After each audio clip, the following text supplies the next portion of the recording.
The school hallways always smelled of disinfectant, a sharp scent that clung to the polished floors long after the bell rang. Most kids barely noticed it, but for Mark Daniels, the janitor, it was part of the quiet routine he had built around himself. At 52, with calloused hands and a limp that he never explained, Mark moved slowly but with a discipline that stood out if anyone actually paid attention. No one did. At least, not the way they should have. For the students of Blackwood High, he was invisible. Just another old man in faded overalls, pushing his mop or collecting trash bags when the sun had long dipped behind the football field.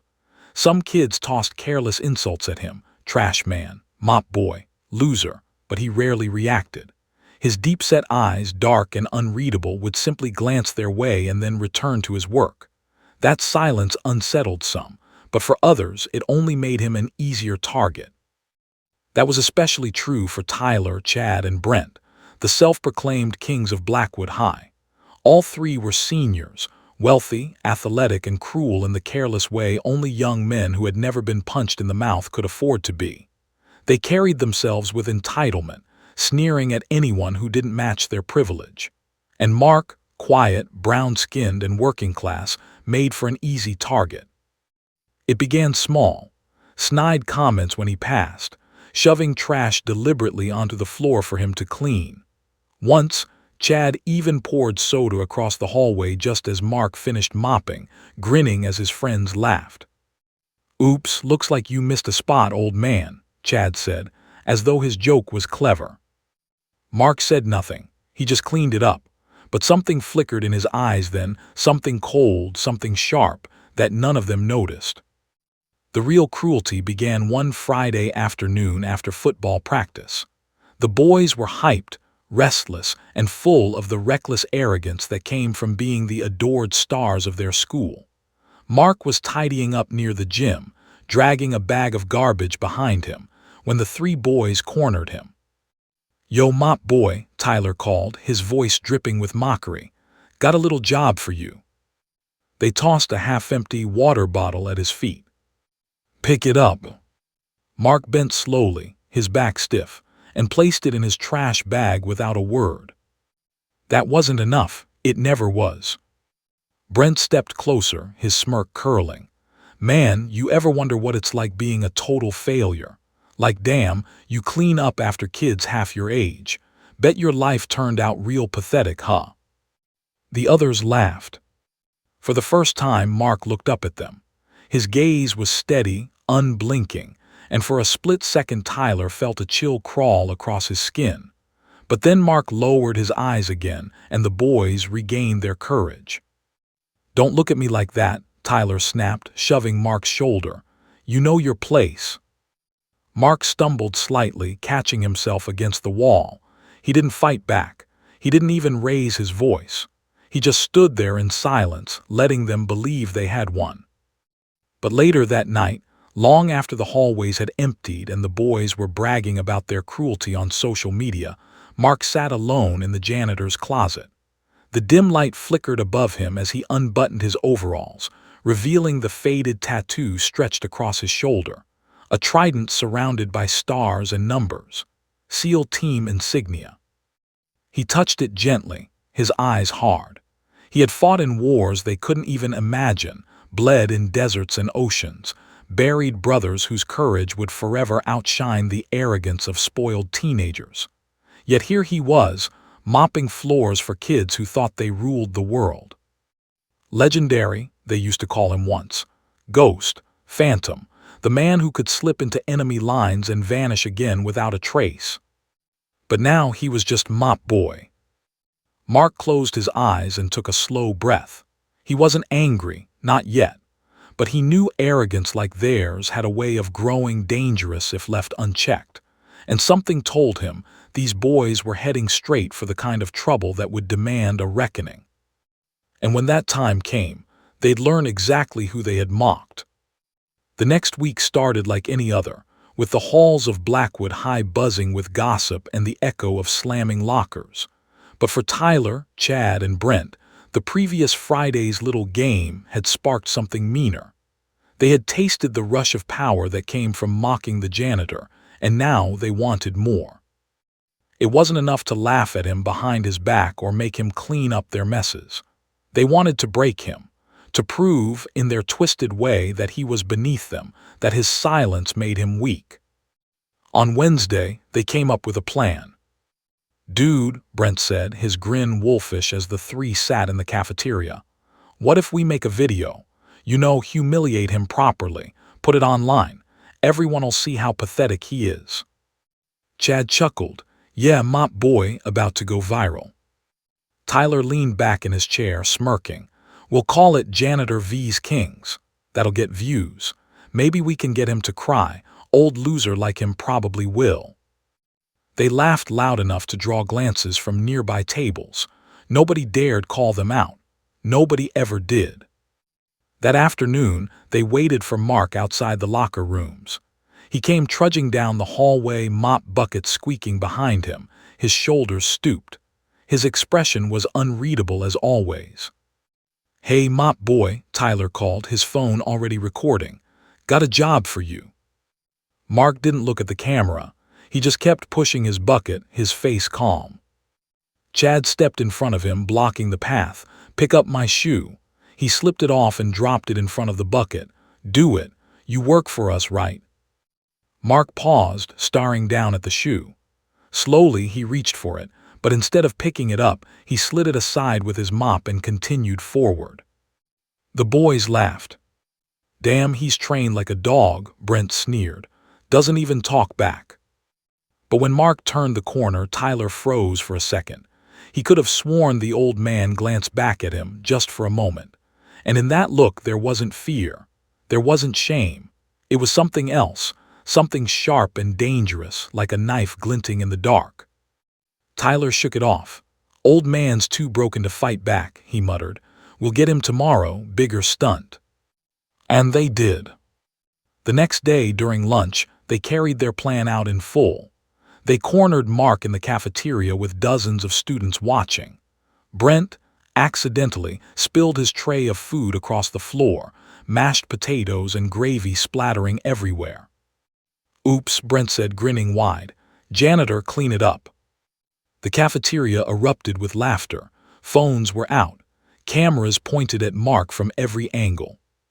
He stood there holding his mop, his face expressionless as eyes bored into him. He could feel the laughter, the cruelty, the casual racism woven into their sneers. "You deaf old man." Chad taunted, waving his phone. "Clean it up." Mark slowly knelt, picking up the mess with his rag. The room howled with laughter, kids cheering the boys on. A carton of milk splashed across his back. Someone shouted, "Get the slave a leash." For a moment, silence hung heavy in Mark's chest. He clenched the rag in his hand so tightly his knuckles went white. Memories crashed through his mind.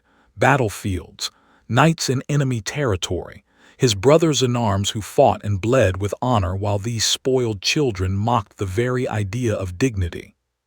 He could have ended it right there. One movement, one flash of the man he used to be, and every single one of them would be on the ground, gasping for air, realizing too late who they had provoked. But he didn't.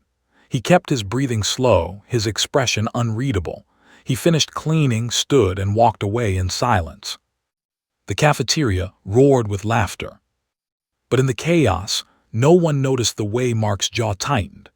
No one noticed how his eyes flicked across the room, sharp and calculating, like a predator marking its prey. That night, sitting in the solitude of his closet, Mark stared at his reflection in the cracked mirror. His trident tattoo glimmered faintly in the dim light. "They think you're weak," he muttered to himself, his voice low and gravelly. "They don't know the half of it." He closed his eyes and remembered the faces of men he had trained, men who had learned under his command, men who had gone into hell and walked back out because of him. These boys weren't soldiers. They weren't even men. They were children who had never faced real consequence. But Mark knew one truth better than anyone. Arrogance always invites its own punishment. And theirs was coming. The video went viral overnight. By morning, half the school had seen it. The cafeteria humiliation had been clipped. edited with stupid sound effects, and posted under the title "Janitor Slave Gets Owned." The comments were even uglier, jokes about his skin, his age, his job. Tyler, Chad, and Brent strutted through the halls like celebrities. Kids slapped them on the back, laughing. Teachers frowned but said nothing. Everyone knew these boys' parents sat on the school board, donated to the football program, and basically ran the town. But not everyone was laughing. In the shadows of the hallway, Mark moved with his mop, expressionless as ever. But inside, a storm raged. The video had pierced deeper than any insult before. It wasn't just cruelty anymore, it was exposure. He had spent years hiding in plain sight, burying the man he once was, living quietly in anonymity. But now hundreds of eyes had seen him dragged down, mocked, demeaned. And humiliation has a way of stirring the ghosts a man tries hardest to bury. By Friday, the boys wanted to escalate again. "Yo, tonight," Chad said, leaning against his car in the parking lot, "we hit him harder. Not just some cafeteria stunt. I'm talking real humiliation, something he'll never forget." Tyler smirked. "Like what?" "Break into his janitor's closet, trash his stuff, film it, expose the loser for living like a rat. You know he probably sleeps in there." Brent laughed. "Hell yeah, let's do it. Dude probably keeps porn mags and booze stashed away. Gonna be hilarious." That night they snuck into the school. It was easy. Tyler's dad had a master key for emergencies, and Tyler had long ago borrowed a copy.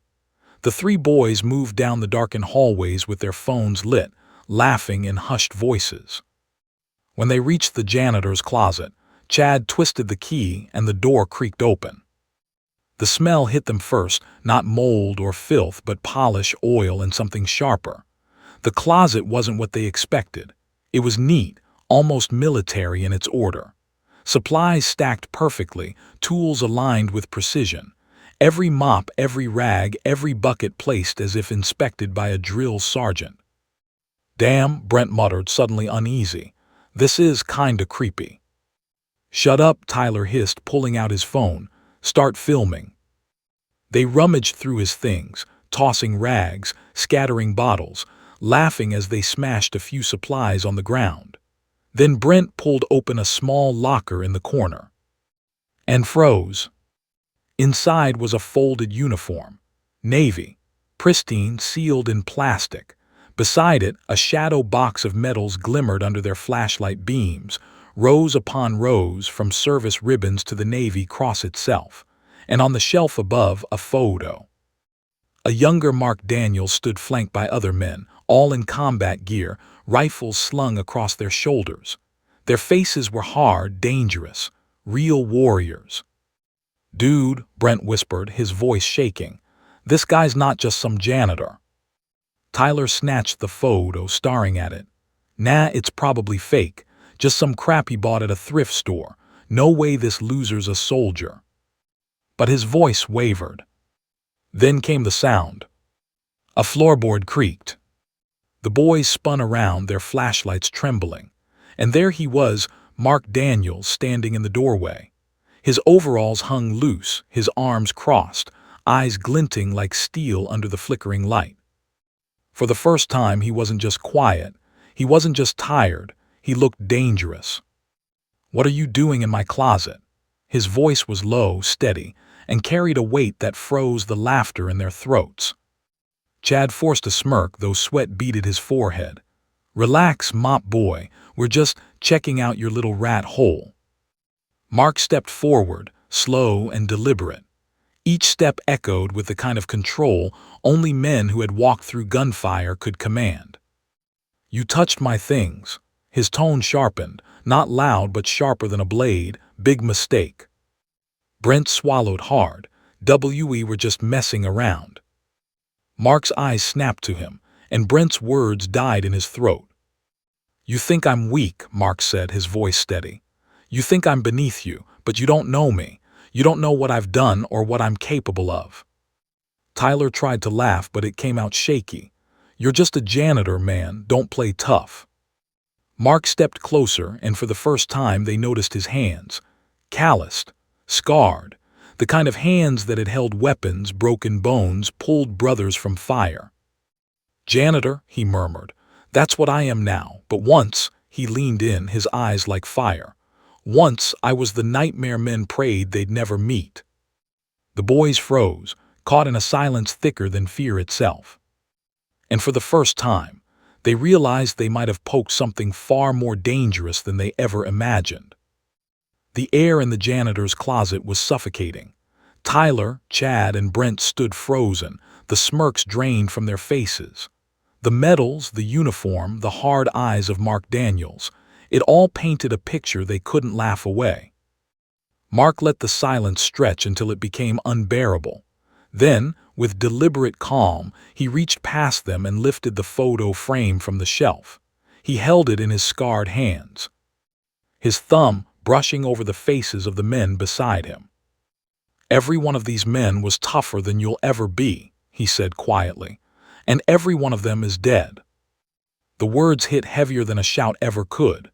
Brent shifted nervously, his mouth opening, but no sound came out. Mark finally looked up, his gaze like iron. "I cleaned their blood off my hands so I could live. Do you know what it's like to carry that? To know you survived when better men did?" None of them answered. Their bravado had melted into fear. He set the photo down, then stepped toward them. Instinctively, Chad took a step back, bumping into the shelf behind him. "You boys think humiliation makes you strong," Mark continued. "You think mocking people makes you kings, but I'll tell you something. On the battlefield, men like you don't last a minute. You'd beg, you'd cry, and you'd die." Tyler forced a shaky laugh. "We didn't mean anything, man. It was just jokes." Mark's eyes darkened. "A joke ends when it cuts into someone else's skin." He leaned closer, his voice low and dangerous. "And you cut deep." Suddenly, with a speed that shocked them, he grabbed the mop leaning against the wall and snapped the wooden handle in half across his knee. The crack echoed like a gunshot in the tiny room. The boys flinched, their phones slipping from their hands.